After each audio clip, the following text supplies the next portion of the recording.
Right, hello. My name's Sergio, and for the past year or so, I have been thrown headfirst into my debut indie game project as both composer and sound designer.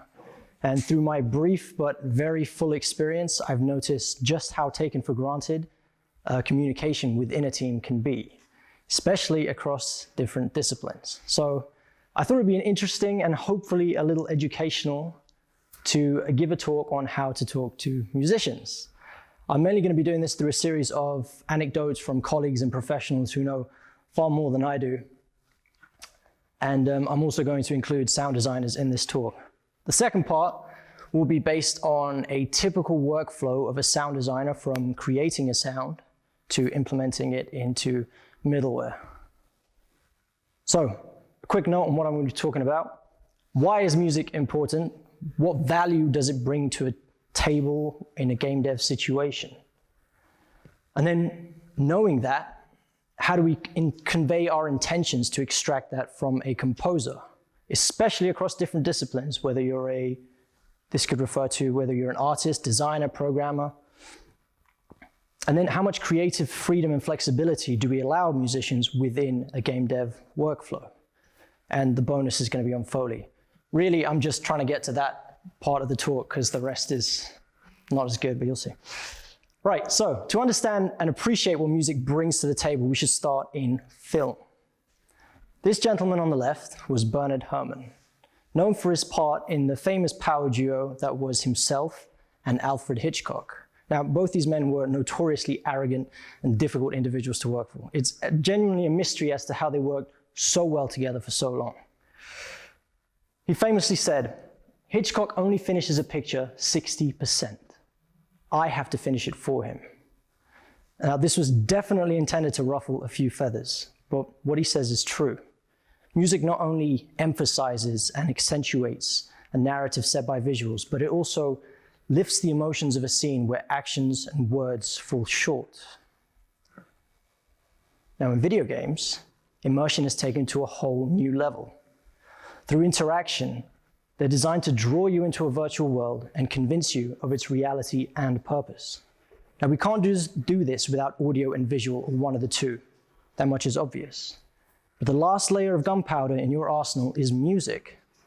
Music is that last grappling hook of immersion, dragging you into a game and lifting an entire scene.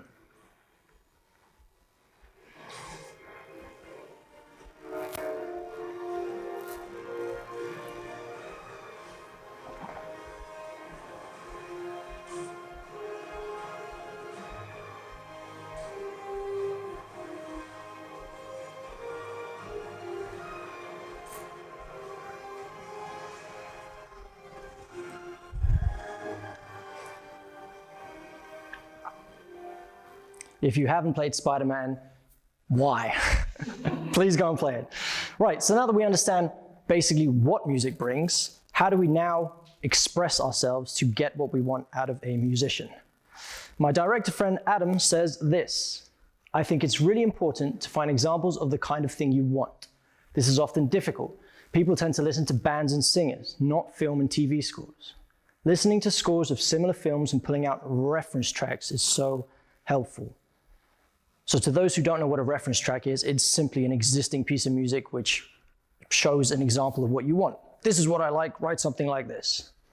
But there's a risk that comes with reference tracks, in that the producer or director presenting them becomes more attached to them than the original compositions they ask for. The most famous example of this is 2001: A Space Odyssey by Stanley Kubrick. The whole film is a temp track. In fact, the composer Alex North was commissioned to write a score based on the music you can hear now, faintly. The crazy part about the story is that he wasn't told about this decision until he was at the premiere in his seat, popcorn in hand, waiting to hear his music on screen. Which is why we hear this ridiculous waltz the whole way through, but that's another argument. The other part of this story is that the rest of the score was compiled with music by one Gheorghi Ligeti, who again was not told, not asked permission. He subsequently contacted the studio with threats of a lawsuit, and rumor has it they told him he'd spend the rest of his life fighting to see a single penny of what he was owed. A few years later, they paid him some of the money, but nowhere near enough. Needless to say, neither of these are examples of how to treat or talk to a composer. I have a pen pal, Chase Bethia, from across the pond, and he says this: you hire your composer to translate and accentuate your project to the next level. Don't get attached to references. He even very kindly sent me a video message to include in this talk. I wanted to highlight some things that I learned over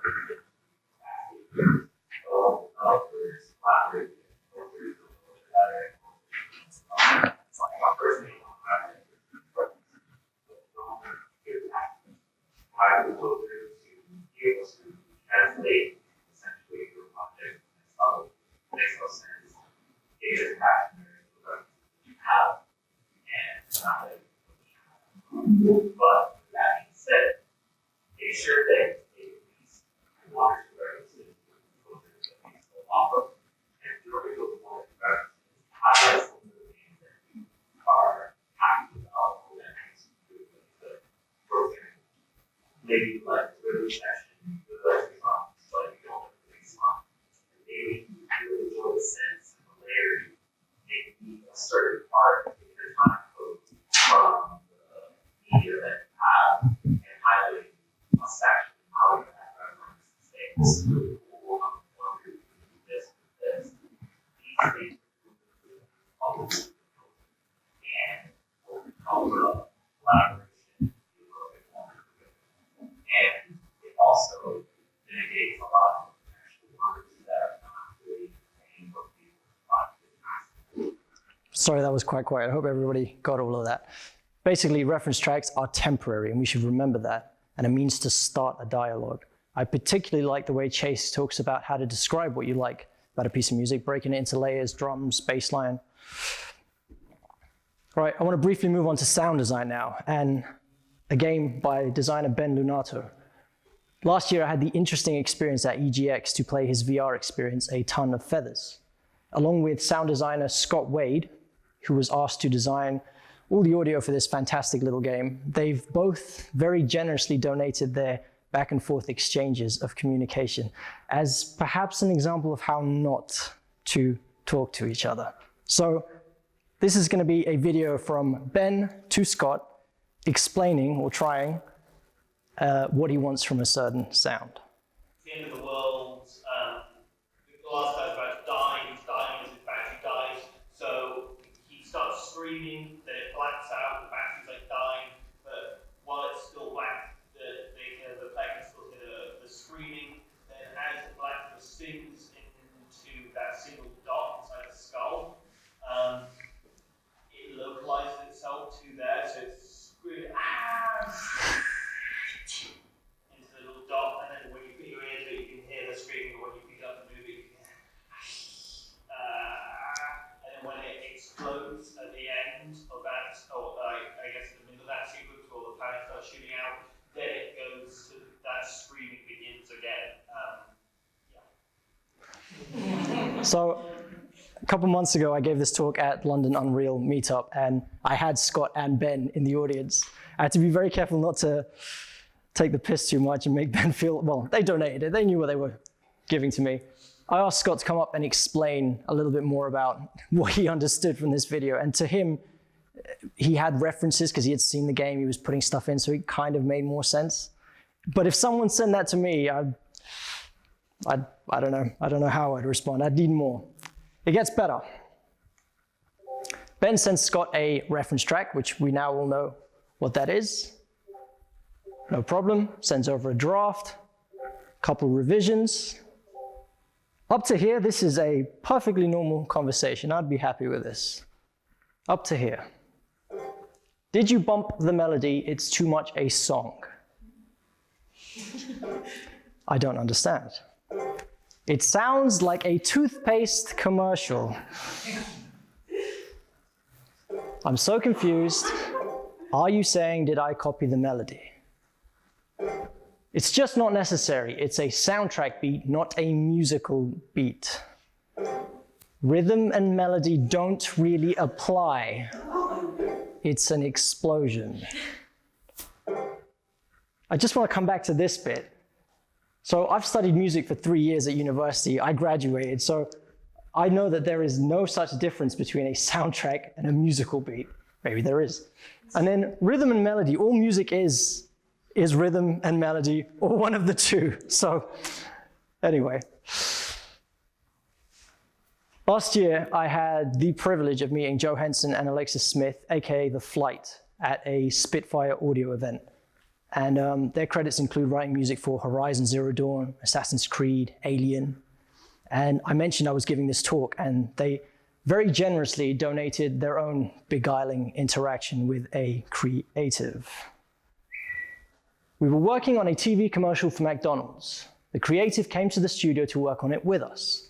He sat quietly for a long time and then said, "Racehorses. It should sound like race horses." Remembering this is a McDonald's commercial, they had quite simple graphics of a burger dropping down from above the camera, layer by layer being built up until you have a Big Mac on screen. Then he turns to us and says, "That melody, what if it was played on the cymbals?" Just so that there is no confusion in this room, this is what a traditional melody might sound like.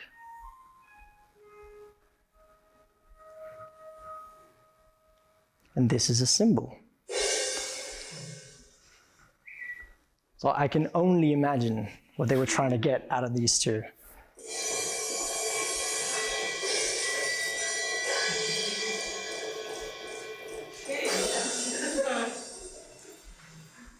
So I'm being deliberately flippant here, but I hope you get the idea. I'm going to come on to why giving feedback in this sort of way is not the route we should be going down.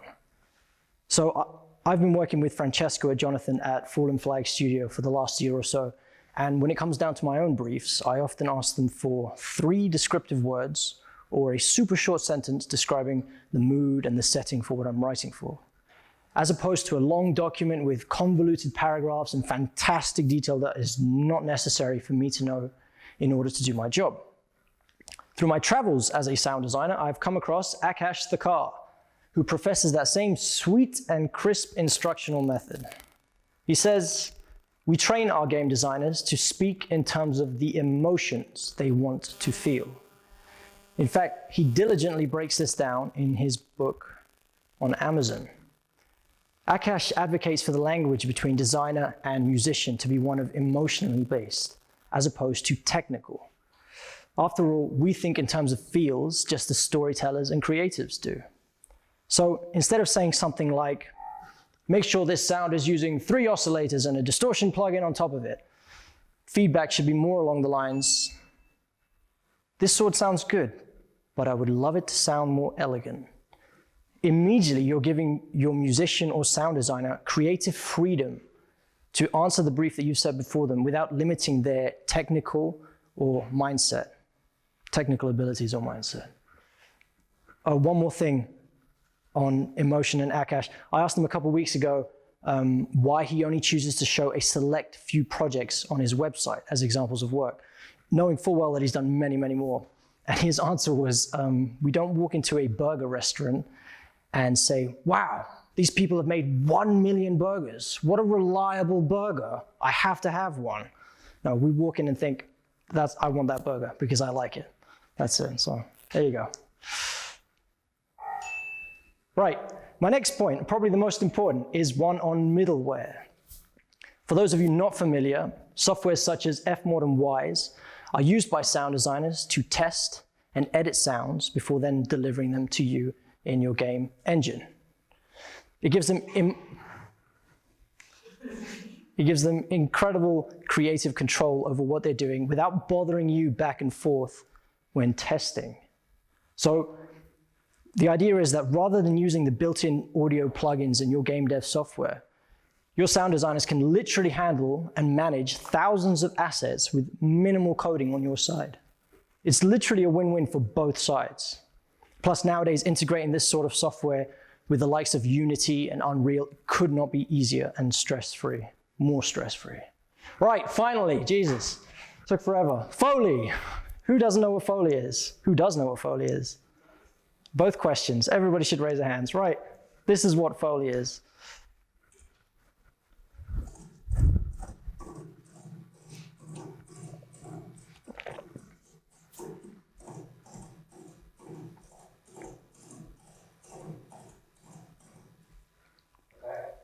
Okay, so I just laid down the horse footsteps, and now I'm going to lay down the track of bridle to go with the feet.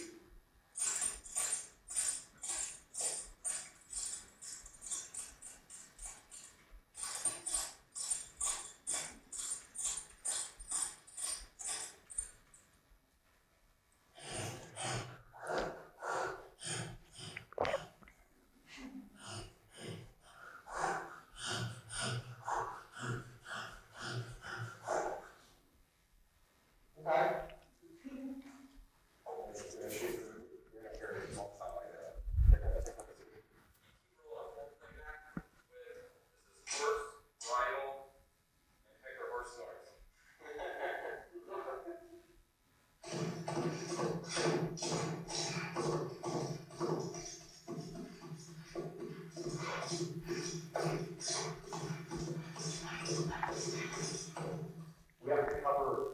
So the idea is that you're syncing actions and audio with visuals that you're provided on screen. And Foley is incredibly gratifying and serendipitously rewarding. For example, a few weeks ago, I was looking for an icy sort of sound by running a wet finger over a wine glass. You know, it makes that annoying sound at dinner, and your parents stop doing that, and you don't. Instead, I came up with something that was really cool, and I thought it worked better as a sort of animal roar or call. This was the result anyway.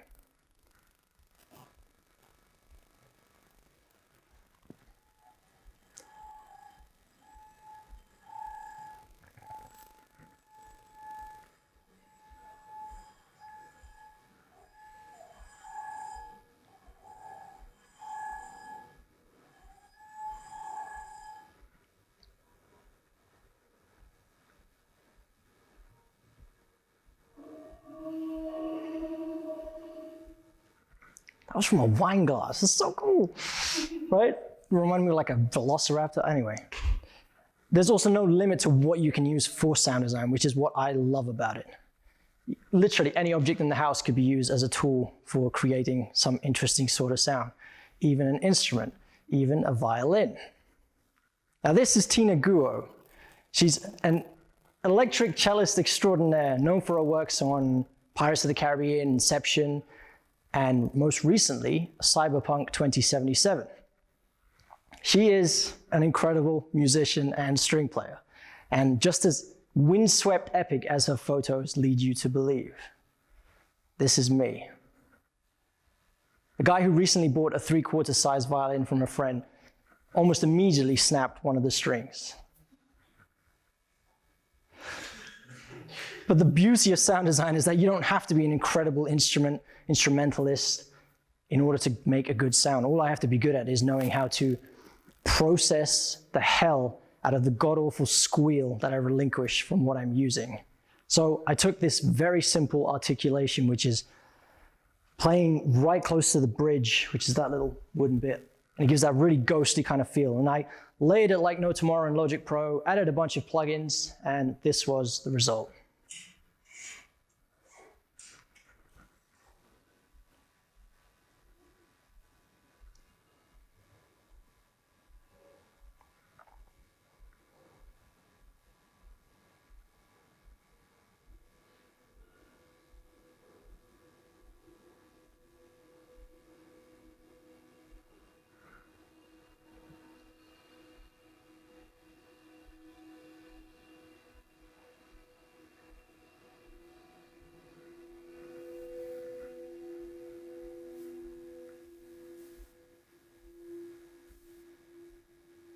Again, that was just a violin. I'm sorry that it's so quiet. I hope that kind of came across enough. Right. I need somebody brave to volunteer for this next segment, okay? Great. The idea is, I'll call you up in a minute. I want to now show you how I and I've done this in the past, the simplest way to create a sound and go from editing it to implementing it in the middleware, ready to pass it on to a dev to put and test in the game. So So what I'm gonna do now is jump into Logic Pro and show you a typical GIF that might be sent to me by my developers. So this is the entrance to one of the boss arenas, and you're about to meet the watchdog who we're going to design a sound for.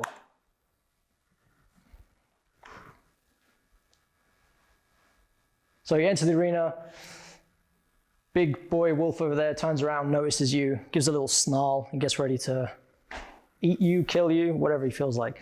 So, what's your name? Elizabeth. Please come on up. Round of applause for Elizabeth. Right, so I need you to scream real loud into my iPhone, and then, no, I don't need you to just shout. So what we're gonna do is, I'm gonna watch the clip again, and there's a point just as the player,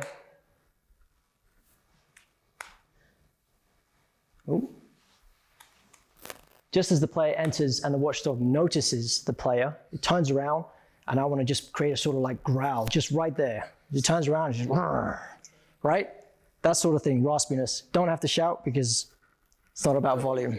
Exactly, right, you know what we're talking about, right? There's your inspiration. Silence on the floor.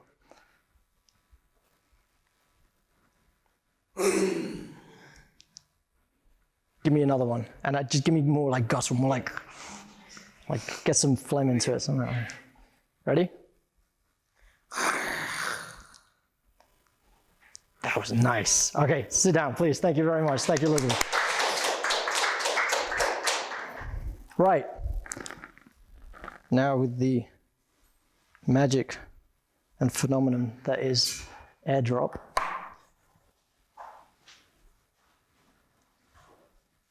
I'm hopefully, right, here we go. So here's the sound that we just recorded. It drags into my project, here we go. And I've just got a simple marker where I know that the watchdog is going to turn and growl. I've prepared a track with a bunch of plugins here. If you have any questions afterwards, if you're interested in that sort of thing, I'm happy to explain it all. I'm actually going to turn up the volume just a little bit because I know it's quiet.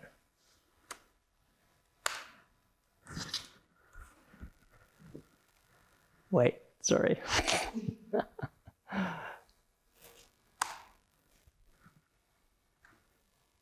Oh, interesting. Give me 1 second, 1 second. Technical issue. I know exactly what it is.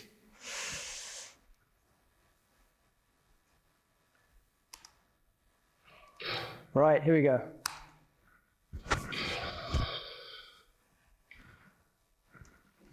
Not bad, right?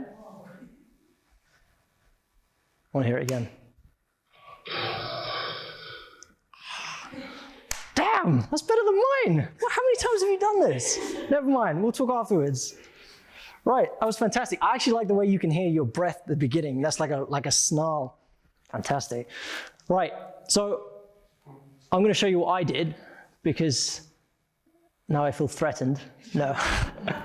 So I added a couple more things with Foley. I smashed the shit out of a melon and a lemon and other sorts of things. Added some gore to it. This is what I'm using in the game.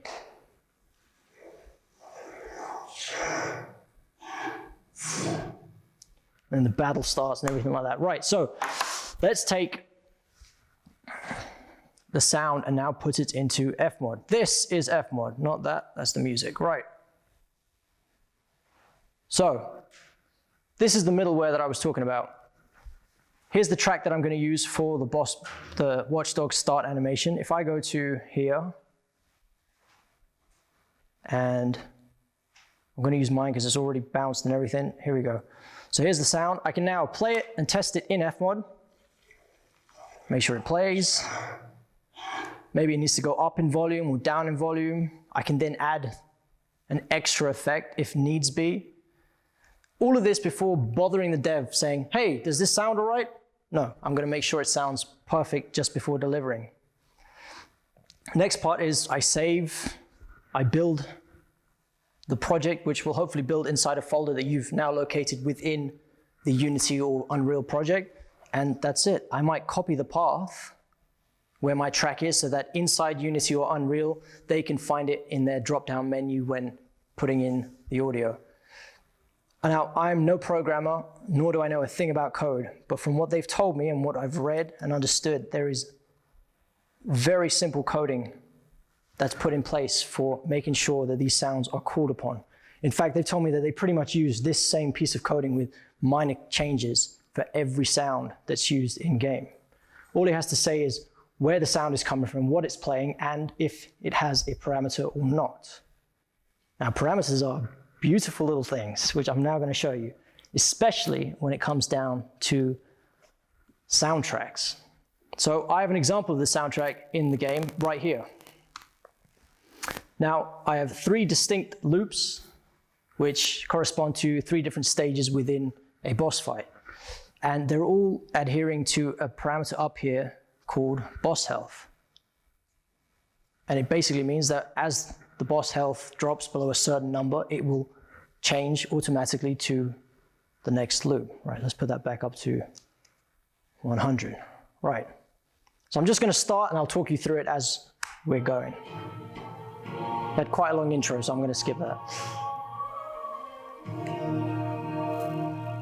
So this section here is the intro.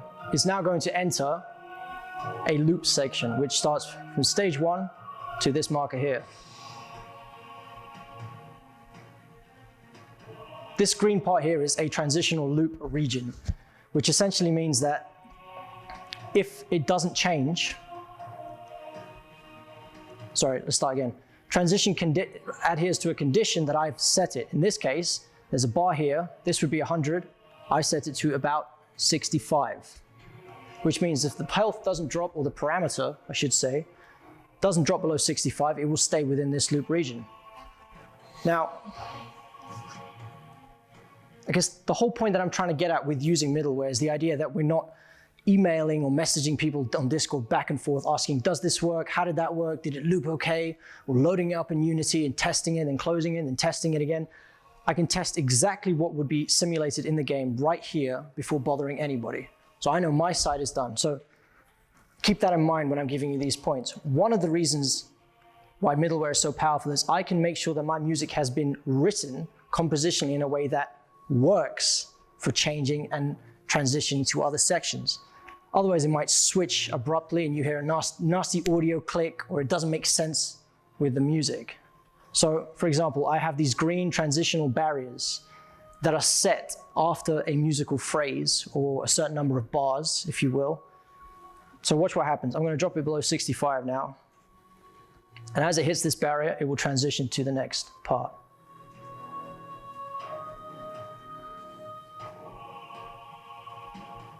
Ooh, there was a little extra something there, and I need to figure that out. So we're into the next loop now. And again, new transitional period. This condition now is under 25. So let's drop it under 25. That wasn't under 25. In Fmod, I can also test and add seamless loop overlaps, so the music, again, doesn't sound like it's abruptly clicking. All these things I can test without even the game dev knowing or having any... They don't have to know what I'm doing, basically. Like, I don't have to know what they're doing, essentially. Right, the last one that I've tested is I've added a death stinger at the end of here. Stinger is just simply a short musical piece or a note to signify or punctuate a certain aspect. In this case, a death. Now, you'll notice there are no transitional barriers here. It's just going to happen because it could happen at any point in the fight.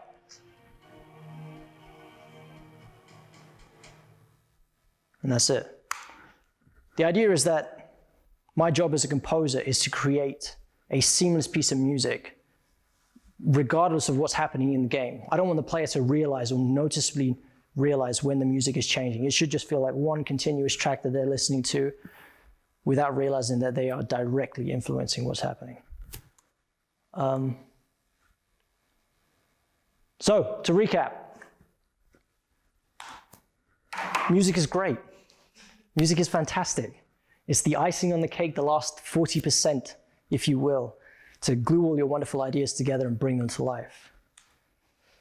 We are humans and we think in terms of emotions, therefore we should speak in terms of emotions, especially across our respective disciplines. So concise, emotionally based feedback is key. Sound designers love their software just as much as game devs or artists do. So hopefully the next time one of them is ranting and raving about middleware and Fmod, you'll know exactly what they're talking about. And lastly, Foley is amazing. Please, please, please don't deny yourself the opportunity to do some Foley this weekend. Grab your phone, find a quiet corner, record some footsteps, some shouts. If you need ideas, or if you have ideas for me, let's talk. And that's it.